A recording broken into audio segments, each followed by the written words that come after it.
Now at 10, rallies continue in southwest Missouri concerning the overturning of Roe v. Wade.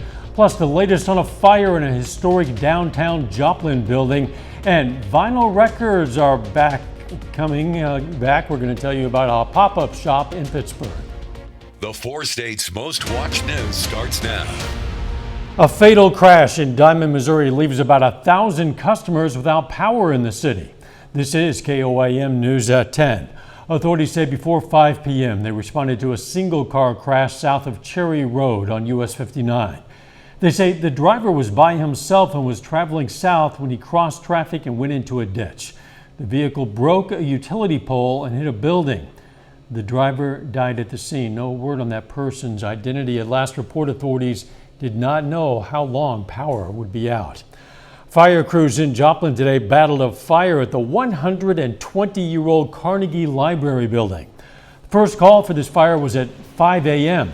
Smoke was coming out of the basement. Firefighters determined it was under control shortly after 8 this morning, but this afternoon it rekindled. The library had stopped operating that old building in the late 1970s. It's now privately owned. Authorities said the building has significant damage in the basement, along with fire and smoke damage to the upper floors. There's also water damage to all the floors. However, the roof remains intact and the building is apparently sound. No word on the cause of that fire. A Lawrence County, Missouri man is sentenced in a homicide case. Officials initially charged Matthew Abney with several crimes, including first-degree murder for the 2019 shooting death of Abney's roommate, Coy Cole. Abney took an Alford plea, which means he maintains his innocence, but admits there is enough evidence to convict him. Most of the charges against Abney were dropped, and the first-degree murder charge was changed to second-degree murder. Authorities sentenced Abney to 30 years in prison. Some activists in Joplin are once again rallying in support of abortion rights. Joplin for Justice and Julie Joplin Media hosted the rally for reproductive freedom at 7th and Rangeline. Participants say it's important to show support through these rallies. We are out here because we're angry. We still want to make change. We still want to influence people, and we want to gather and kind of create our networks as a community so we have these systems of support. Before they had a rally, they had this station for people to make their own signs. Missouri Governor Mike Parson has signed the controversial House Bill 1878, also known as the Election Integrity Bill. The bill requires voters to have a government-issued photo ID in order to vote. Some activists worry this will undermine elections and prevent Missourians from having their voices heard. The Jasper County Clerk says the bill will hold voters and the election system accountable. House Bill 1878 was the election integrity bill that the legislature worked on for several years and finally got it passed this year.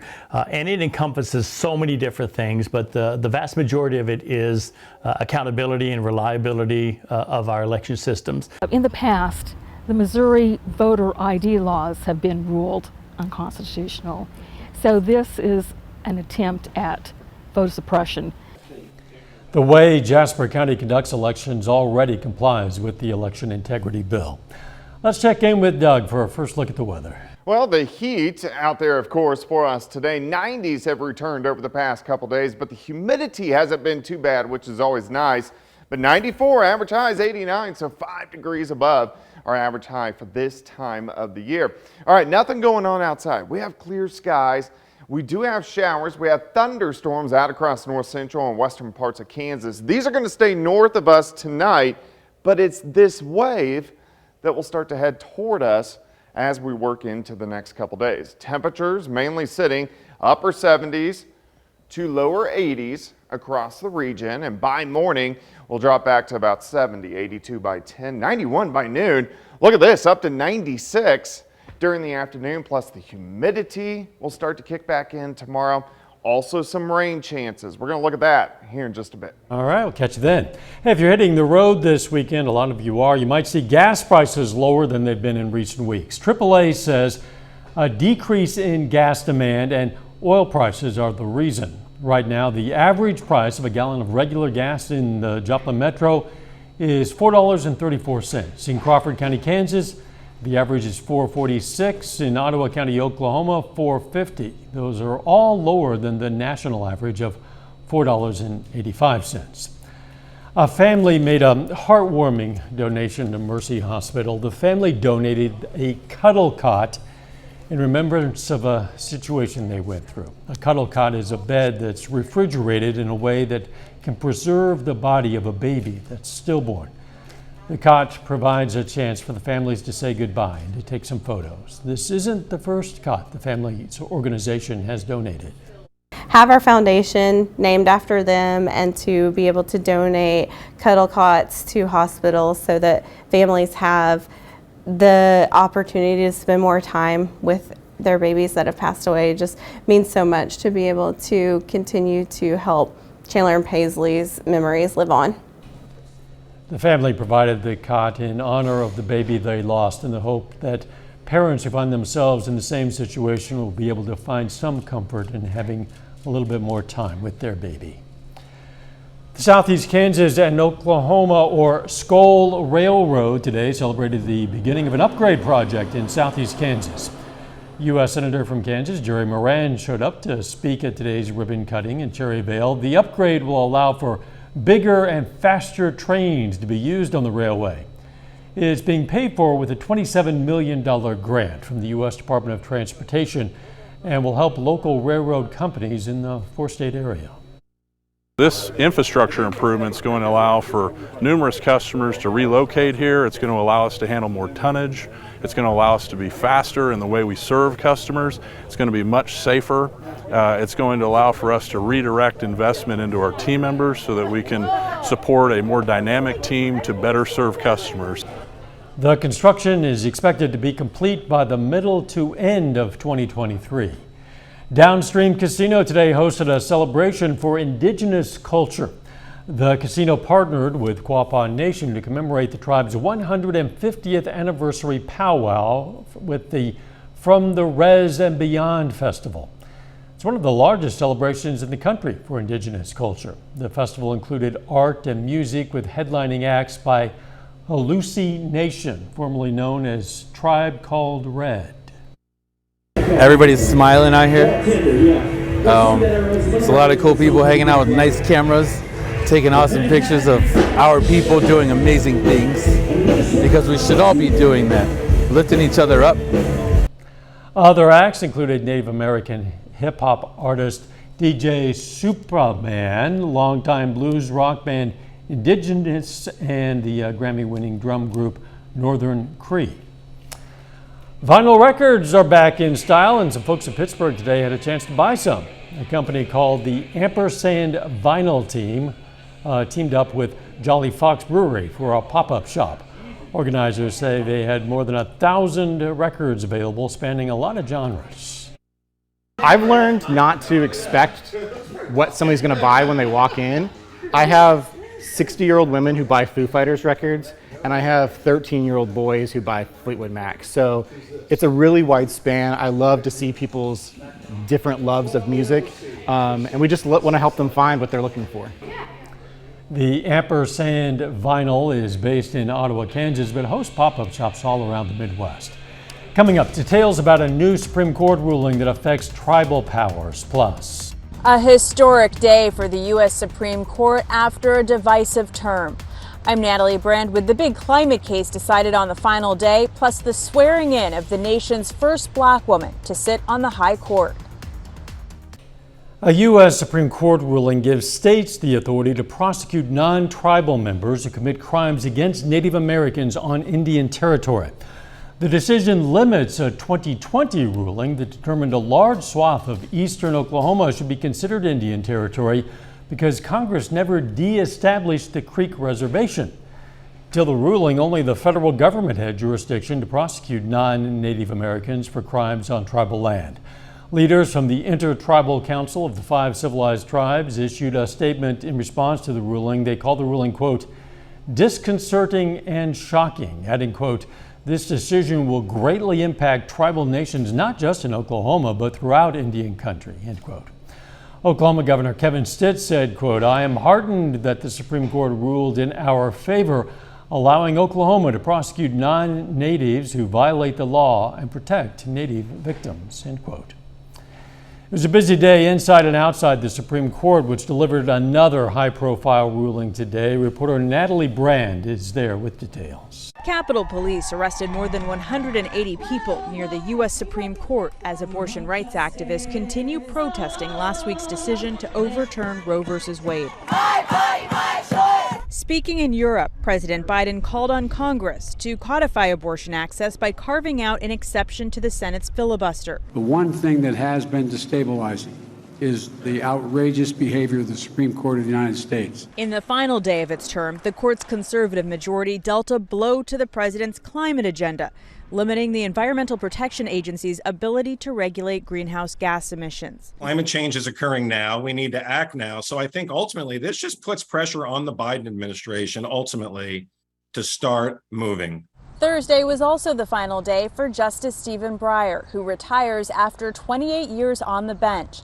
His former clerk comes onto the court after a historic swearing in. I, Ketanji Brown Jackson. Justice Ketanji Brown Jackson becomes the first black woman to serve on the nation's highest court. Dean of Howard University School of Law, Danielle Holly Walker, says Jackson's background as a former public defender and working mother will have an impact, even though her addition doesn't change the court's ideological makeup. I think she will bring that kind of spirit to our Supreme Court, which is desperately needed with the Supreme Court's approval levels being at the lowest in their history. In its next term, the Supreme Court is expected to rule on more hot-button cases, including affirmative action, voting, and LGBTQ rights. Natalie Brandt, CBS News, the Supreme Court. The Supreme Court did hand the Biden administration one victory today, allowing the White House to end the Trump-era policy of requiring some non-citizens coming to the U.S. to remain in Mexico. A little bit later, we're going to check out the fitness extravaganza in Miami, Oklahoma. Thunderstorms are in the forecast. We're going to look at that coming up.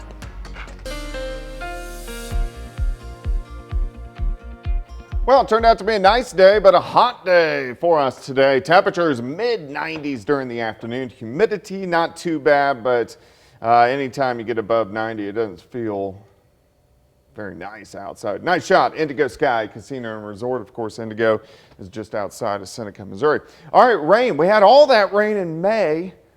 The beginning of June, not much since. In fact, most of our rain this month, at least at the Joplin Airport, occurred in the first week of June. Since then, nothing. We had some scattered thunderstorms this past weekend, but it was not widespread. We're still almost 4 inches above normal, just due to, at one point in time, we were 12 to 13 inches, but my yard's getting pretty crunchy out there, so we could use a little bit of rain.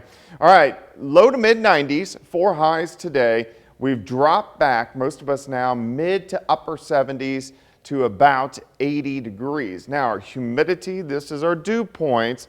This is what we look at. Once they get above 70, not so good. We're kind of in that 60 to 65 degree range, so we're kind of in that not bad to sticky range, but we're going to continue to jump the scale upward over the next few days. 79 south winds, 5 to 10 humidity relative at about 58%. There's nothing going on here.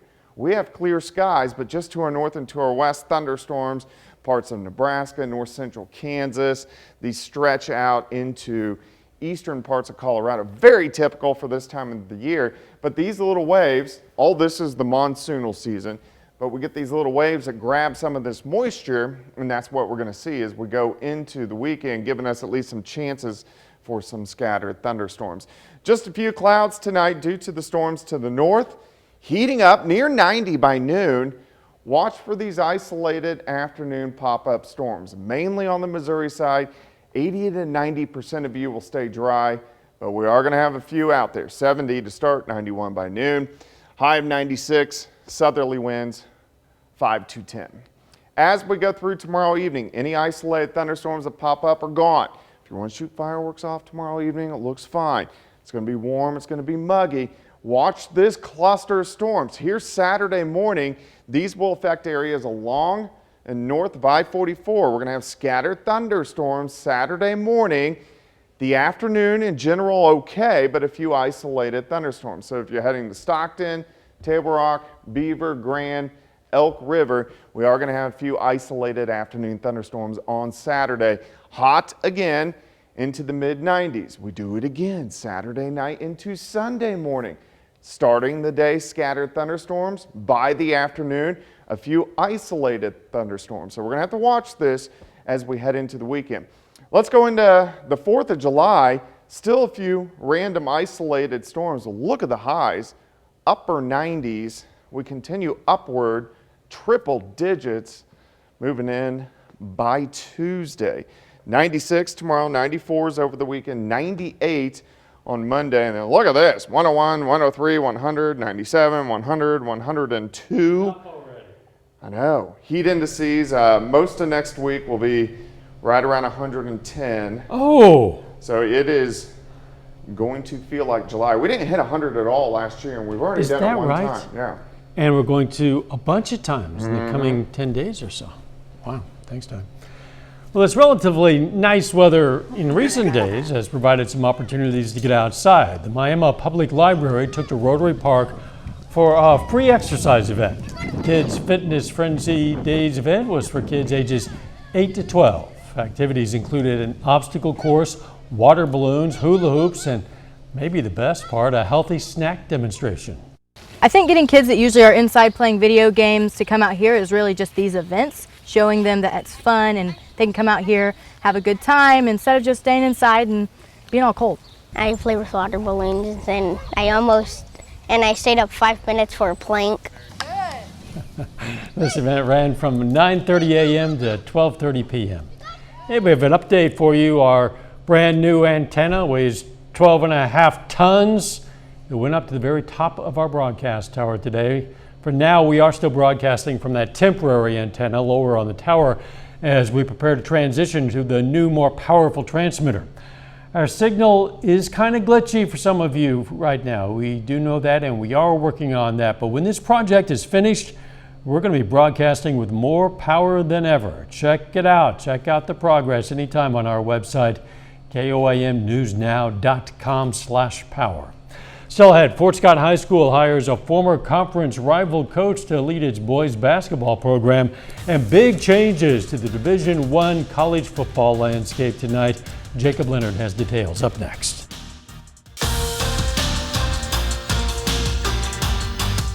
The Joplin Outlaws are back home tonight after 8 straight games on the road. The Outlaws went 4-4 on the road trip and remain in first place in the Mink League South Division.